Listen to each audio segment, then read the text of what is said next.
scared us a little bit, made us a little nervous, and we've been working through some of those questions. We have this week and then next week, and then we are, at least for the present, we'll be finished with this particular part of the conversation. But someone said, hey, why don't we define, if we're going to talk about multicultural, let's define what we mean by culture. So that's what we did 2 weeks ago. Last week we looked at the question, someone was saying, we do not want to inadvertently hurt someone. And so we talked about some of the things that it might take to initiate some conversations, changing the narrative in our head about visitors.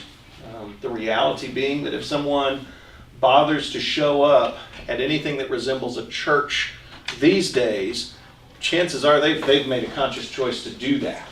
So that's something that should be kind of in our thoughts as we maybe see someone who's a little bit different. We can find places for you. And the idea of asking questions, even to the point of saying if change of expression on someone's face, you can always say, hey, did I say something I didn't intend to? Did I say something that was offensive to you or caused you some concern? Because the reality is, out of ignorance, what are the chances that we will inadvertently say something to hurt someone? 100%. Yeah. If that low, the chances are pretty good. That's just reality. It's just reality. Then talked about just being vulnerable about your desire to connect. I'm wanting to connect. I realize we may come from very different backgrounds, but I've been promising since week one a little bit. We're going to break this text down into a few things here.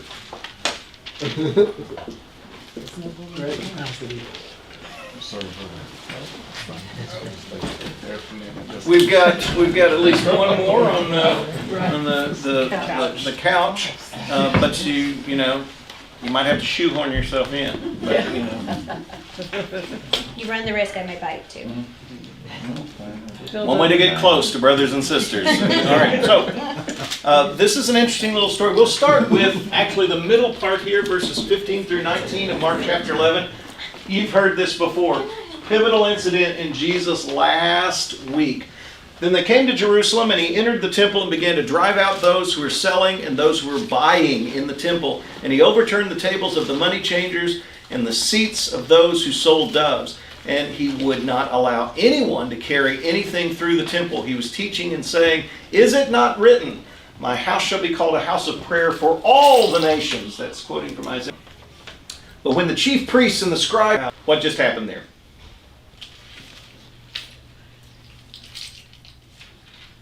All right, so that's what it means. It means what it says. All right.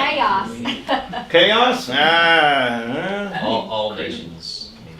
Yeah. Okay. So he's there in the temple, quotes from Isaiah, "My house shall be called a prayer house of my house shall be called a house of prayer for all the nations." Is that what Jesus found going on? No. Okay. Typically, what do we think the problem here is? Jewish people. There were selling. I'm sorry. What's that? Buying and selling. And the buying and selling going in. Here's a different take.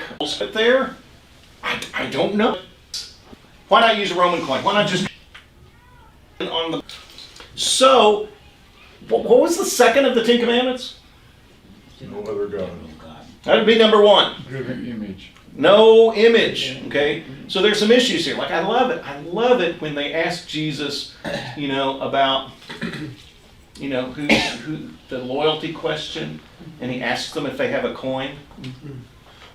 Someone in the crowd had a coin with tax. With a coin. Wouldn't be there if they weren't making.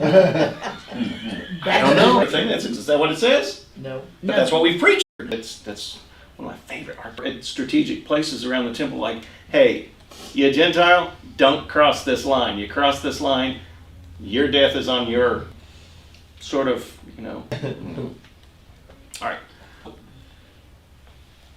Instead, Isaiah said that, Isaiah got it right, that what God really wants is for this place to be a place of prayer for all the nations. And then he quotes from Jeremiah 7:11. Says, you've turned this place into a den of robbers. Now, what happens in a den of robbers? They fight. Counting their money they stole. Counting their money they stole. Okay, and that's also a dot we've connected in there. That's where they count their money they stole. That's what they were doing in the making profit. I'm out. You know, is the den of robbers where they do the crime? No. No. Comparing, maybe they're comparing. Yeah, that's where they come. That's where they come after the crime has been committed. Go back to Jeremiah 11, to about 7. 7-11. And what's interesting is this is a sermon that's sometimes called Jeremiah's temple sermon. We're basically saying, you guys, and he has this beautiful image of you've turned this place into a den of robbers. That's not where they do the crime. That's where they come after they've done the crime. So you guys have turned this into a place where you just kind of show up at the temple like everything is both hunky and dory, and then you go out and you live the way you want. So by referring to this famous sermon of Jeremiah, I think Jesus isn't just quoting this one specific, come on, you got to,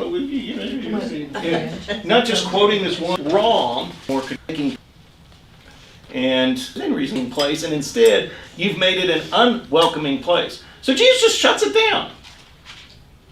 Again, symbolically, he only does it for a few hours at best. And then they go home. You know? Now, how else do we know what's going on here? Aha, we just read verses 15 through 19, but Mark surrounds this. Mark actually, this is very, not well known, but it is a very important thing to know. The Gospel of Mark, traditionally, is Mark hung out with Peter, and he's basically giving a written accounting of the things that he had heard Peter preach about. That's one of the traditional understandings of the Gospel of Mark. Many people do not know that before that, Mark had worked at Subway. And so this is a literary device that he uses at a number of places in his writing in the Gospel of Mark called a sandwich.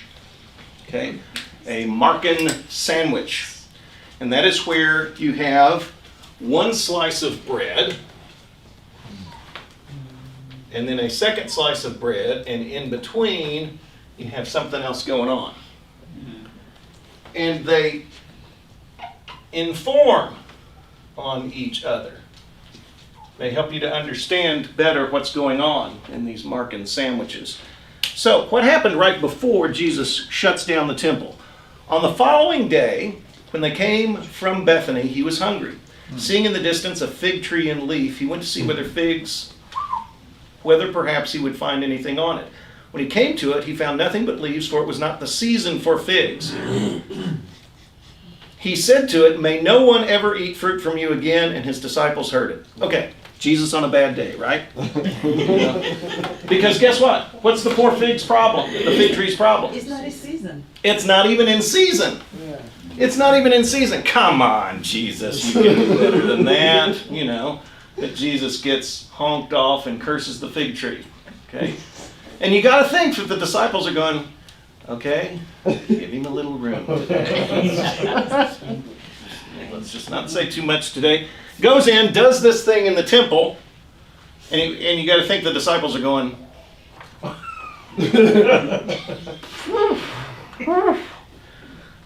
yeah, boy, when we do that Last Supper thing, I want to be at the end of the table, you know. But look at what comes. That's you know, top bun. Then we have our little incident. Now the bottom bun. In the morning, as they passed by, in the morning after what?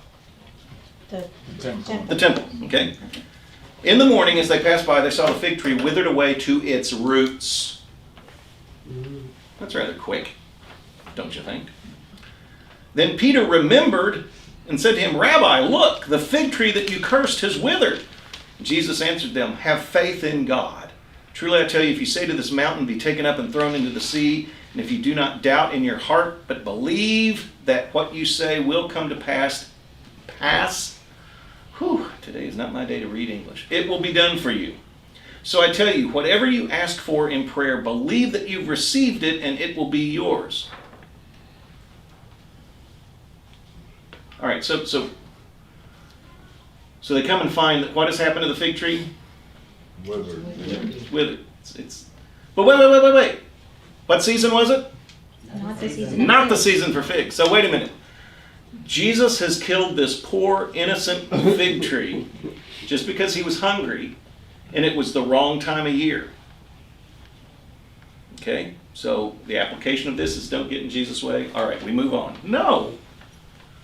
If you put all of these together, so you got fig tree is no figs on the fig tree. It's not even the season for it. So of course, what's not going to be on it? Okay, nothing there. But it's a fig tree. It's supposed to be producing figs, but this is, again, it's a symbolic action. Okay, it's a symbolic action.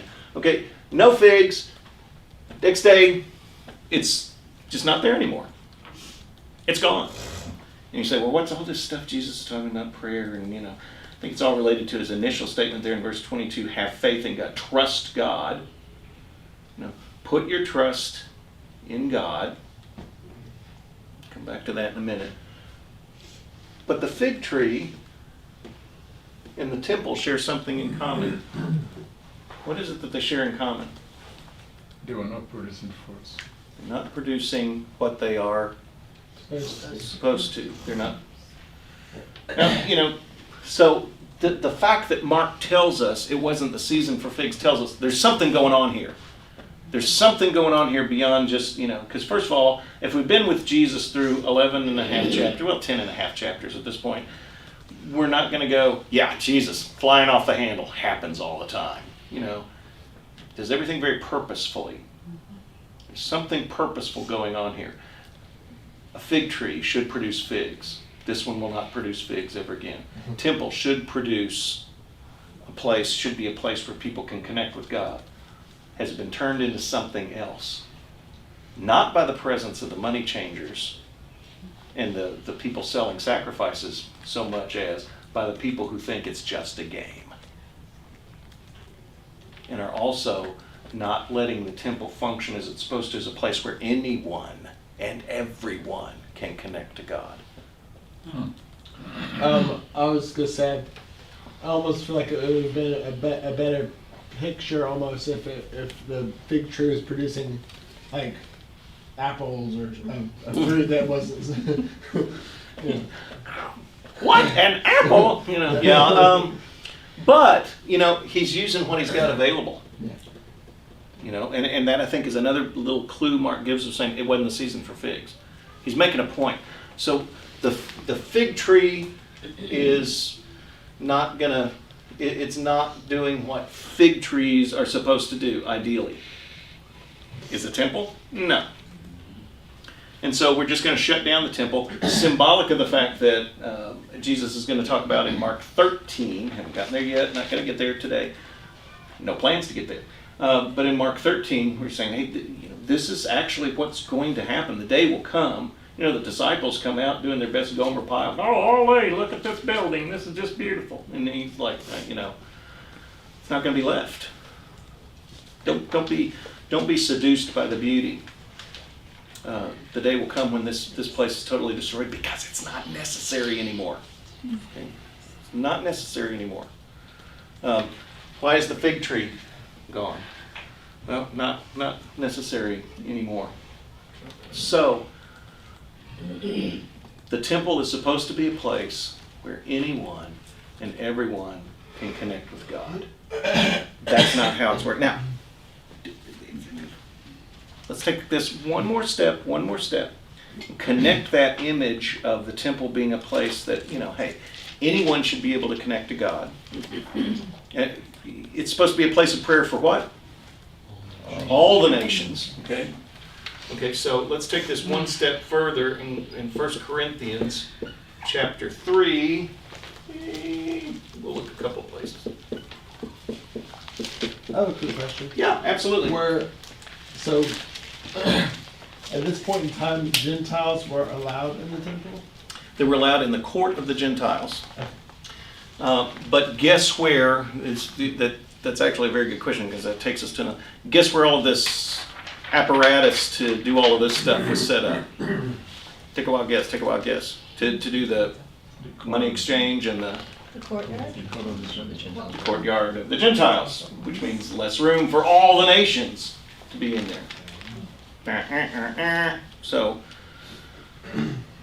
if, That would make sense. oh yeah, Because, I mean, if you're going to the temple to do your sacrifices and stuff, like, you don't want to have to carry the cow from whatever farm you got it from, you know, so you can get your cow in the courtyard and then take it in. well, fortunately they use smaller animals. Well, yes, I mean- Sheep and And goats. pigeons and, Yeah, yeah. getting pigeon stuff. Yeah, because I was just thinking, anything bigger than a goat would be really bad to try to take into the temple. You know, all of you know, I'm sorry.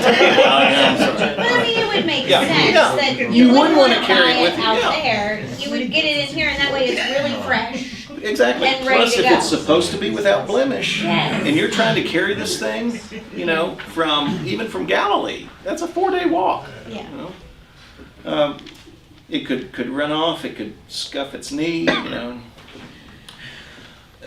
So, temple's about being connected to God, trusting God. Anyone can do that. In fact, God wants everyone to do that ultimately. Hence the text Jesus refers to in Isaiah 56. Now, connect that with what an image Paul uses in 1 Corinthians 3. Verses 10 through 13 says, according to the grace of God given to me, like a skilled master builder, I laid a foundation, and someone else is building on it.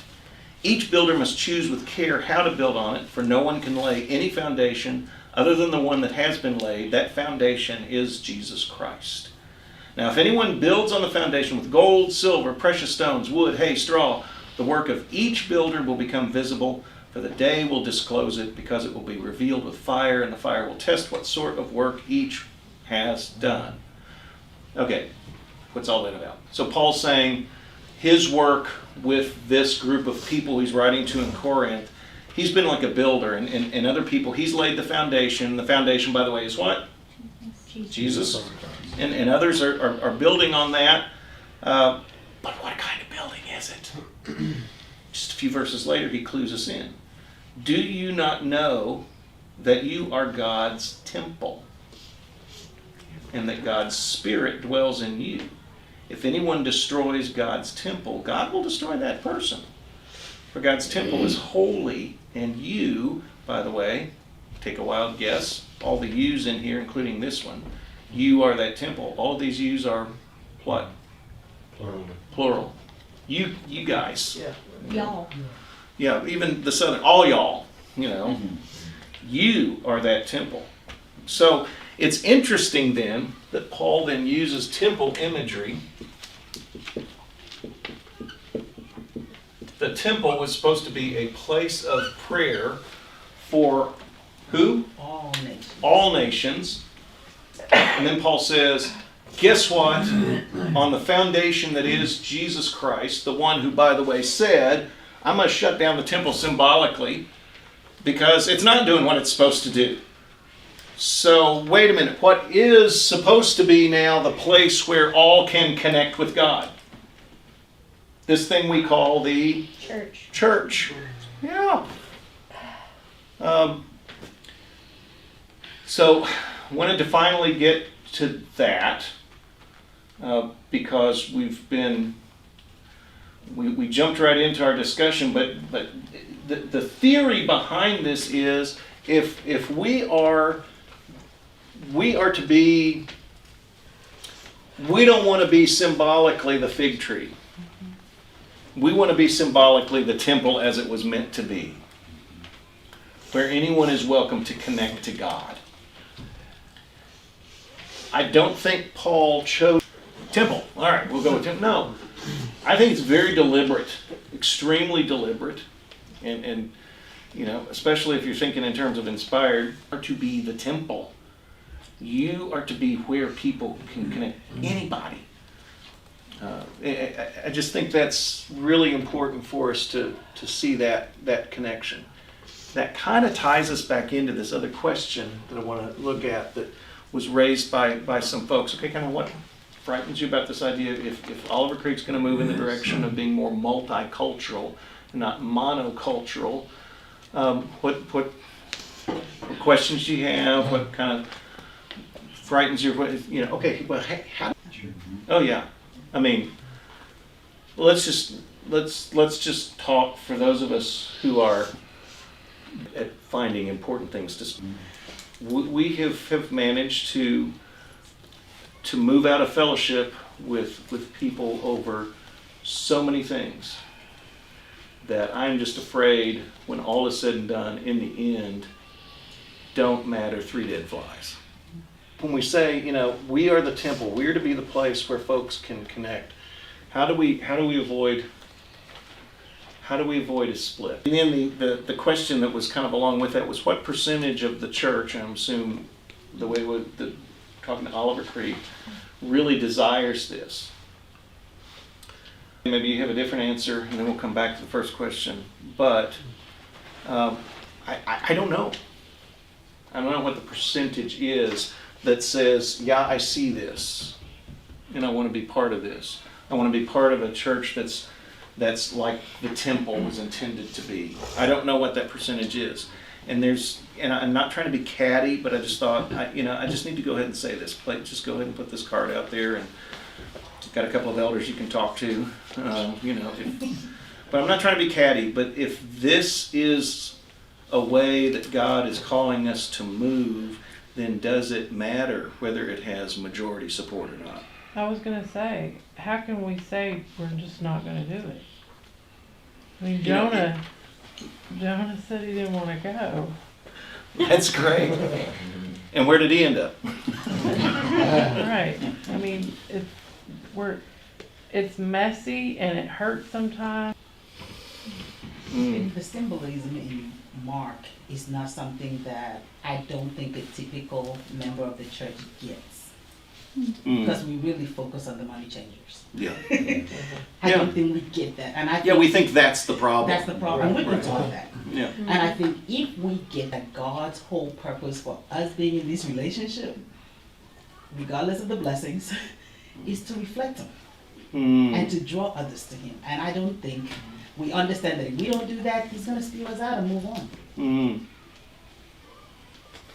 God does have a way of finding ways of accomplishing His will, It's going to get done. whether we decide to be a part of it or not. Me being the nosy human that I am, would want to know why. Why don't you want to move in this direction? Look at our world. Look at what's happening. We need to move in this direction, and here's all the reasons why we need to. Tell me why you're against it. What is stopping you? And if the answer is, which typically it is fear, then that's something we need to address as we move forward. Because if there's fear, then there's always going to be resistance. And we have to go, you know what? There are so many examples in the Bible of people being afraid. I read David and Goliath to Margot last night. I am sure that for a very small moment, David was afraid. Because Goliath was 9 feet tall. And he didn't know he could do this. But he trusted in God. And I think being able to say, look, we've all been afraid. And if that's the driving force of you saying, no, we don't need to do this because you're afraid, then we need to address that. Because we need to say, everybody's been afraid. The Bible's full of people who were afraid. Moses was afraid. For it, we're a little afraid. This is a little scary to go into this. We don't feel 100% prepared, but if we look to God, because that message too with the fig tree is, if you pray for something and you 100% believe it with no doubt, then it's going to come true. And that being in that moment, well, why don't you want to do this? What's going on? There's always a deeper reason, and typically it starts with fear. And I think that's something we have to address. I think, Go ahead. I mean, going along with what you said, I don't think most people are afraid of the idea So the problem comes when we arrive there. The idea of being multicultural is probably intriguing to most of us, but it's when we actually get there and the implication that we're now multicultural and what that comes with is typically what causes the problem. I mean, I give an example, and see what that entails, then it becomes a whole different picture. So if you ask most of the church members or most people, they say, yeah, what's wrong with that? Let's do that. But when we actually get to that point and they see they now have to deal with the quirks of different cultures and what that comes with, that's probably where the split comes. And I don't want to fool with some of those things. When you now sit with somebody who sings louder than you, or has sings in a different way because of his or her culture, it now becomes an issue. So it's getting there that causes the problem, I think, not the journey, but when we arrive at the destination. It's a lack of understanding too, I think, of like, why are you going in this direction?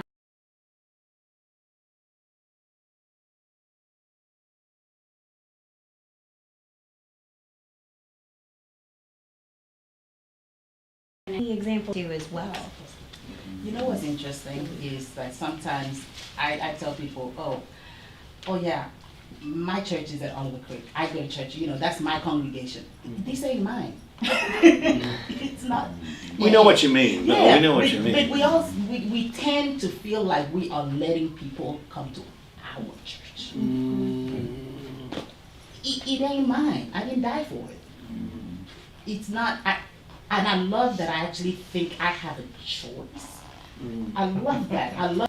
17, where he quotes from, we want, here's a shift in thinking, that church that exists for them. They worship like this, separating, I'm trying to get what I'm trying to say. Sure. Separate, they worship over here, we worship over here, because they're different, than us, or whatever, is what I'm trying, I don't know. No. But, Well, and even, take it to, someone brought up the example last week.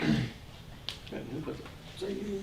If someone came in dressed like an Arab, person, if someone came in dressed like that, how would we respond? When, is this a place where someone that, am I the only one that when I got on a plane in 2000, November of 2001, and there a couple of guys came in their, outfits, I was going, I think I'll swim to Argentina, I think,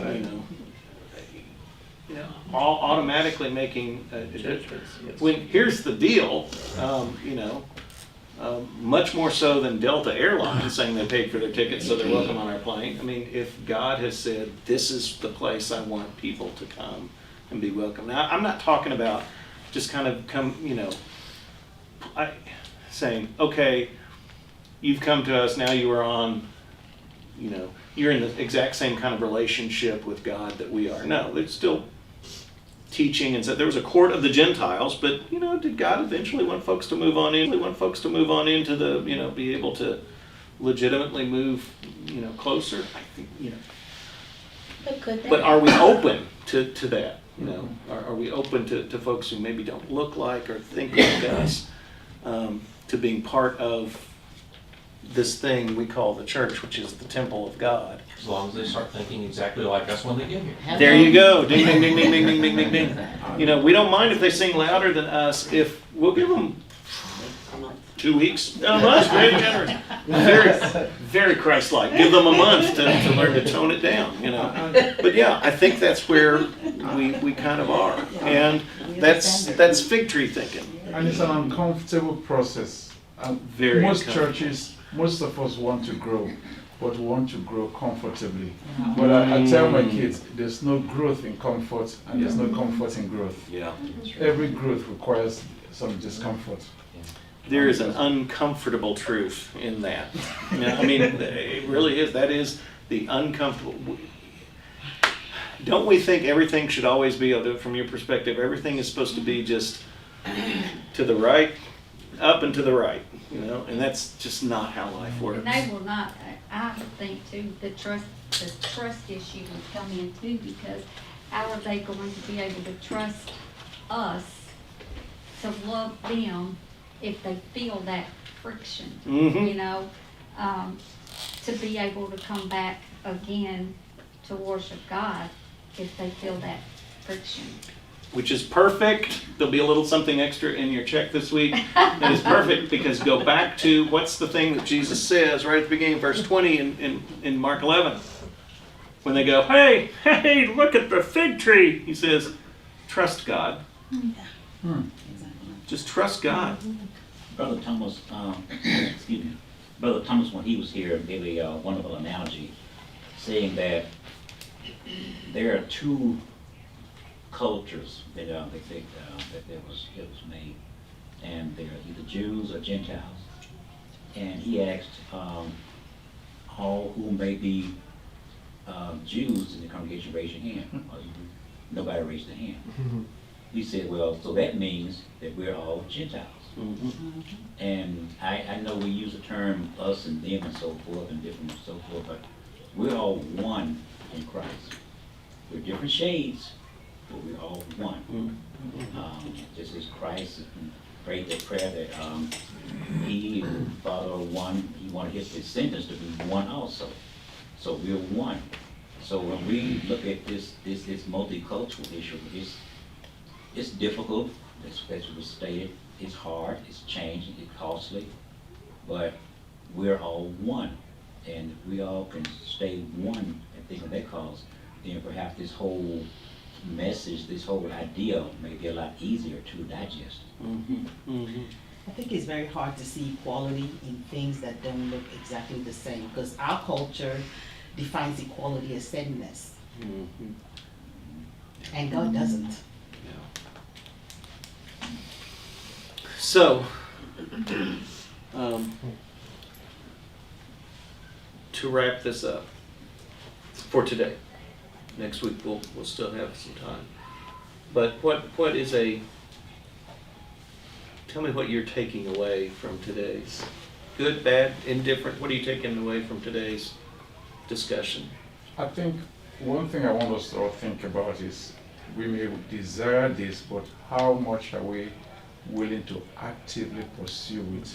Because this makes a good discussion, but what are we individually willing and ready to do to pursue where all nations will be here? Or is it the job of the elders and the preacher? No. On one level, perhaps. But yeah, good. Give me something else that you... Well, just basing on what he said, I have been a salesperson on and off, and for me the hardest part is making cold calls. And so I feel like that's part of Christianity as well, is that we have to make those cold calls in order to reach out to people who, I mean, everyone's probably heard of Jesus, but they don't know about they're not Christians, so we have to make those cold calls in order to reach out to people that are outside of our... We can't assume they know how good the product is. Yeah. And so many people, I mean, I meet a lot of people that when I talk about church, and they're just like, churches, they don't have good experiences. Right. They have been hurt by Christians before because they are different. And that is... How many folks were having great experience in the temple Yeah. in Jesus' time? Yeah. Yeah. So, I mean, that's also a difficult Yeah. thing to... Because you got to build trust. Just one thing I'd leave you with, and I think you already hit on it very well. I think a key when we talk about, how do we avoid just let this become another wedge issue in the church as a whole. I think one thing is before you can prescribe, you have to describe. And there needs to be a group of people that are willing to live it. And you got to, You got to describe, okay, well, what might this look like? How does this dovetail in with God's vision for the kingdom? And then we, because I think what it is otherwise we substitute our vision for the kingdom. And my vision of the kingdom is always going to be something I want it to be. So, anything else before I turn you loose? David, you had your hand up a while back. Only thing I was going to say was, we were talking about the inadvertently hurting and, some of the fears and some of those things. It's just like, I think if you read Paul's letters, sort of thinking about it from this perspective, and you see all the things, the challenges, like, this thought came to me, it was like, growing up in Church of Christ, we want to be a first century church. It was like, they had a whole lot of struggles with trying to live with each other. So, I mean, it's just like that. So maybe we don't want to be a first century church. It's like what you I mean, but it's like, he spent, we got to bring everybody, have a council in Jerusalem to figure out how are we going to live with these people, these Gentiles here. Like, it wasn't easy. There's a whole lot of those things in the New Testament that were like, how do we do this? Yep. And in the struggle, the only way we're going to be able to survive that struggle is to do what Jesus told them right there. Trust God. Trust God. All right. Well, this has been an enjoyable discussion. Remember exactly what you were thinking and about to say right now, and we'll start